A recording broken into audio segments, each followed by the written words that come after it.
Time now for a Side of Mayo, brought to you by our friends at Hellman's.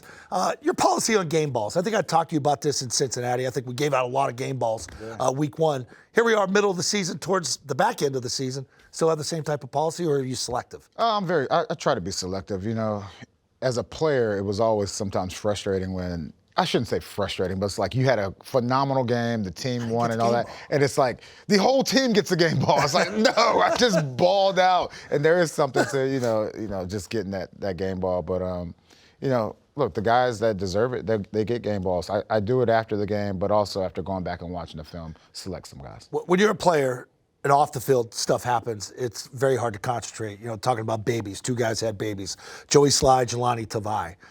You gave both of those guys game balls. They showed up, played hard, played great games for you.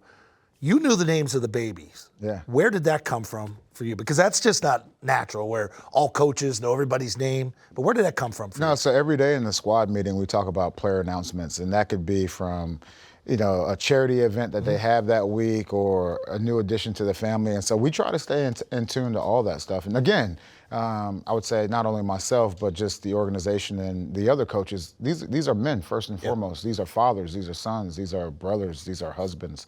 I think that's more important than anything else. Because you know, if home isn't good, then it's very hard for these guys to focus, and it carries over into the professional life, which isn't good for any of us. All right, so you can see on Patriots.com, we see the locker room video, and you've been through a lot of breakdowns of the from Brewski to Slater, and then you see it in the locker room, and there's Jerod Mayo hanging out in the back.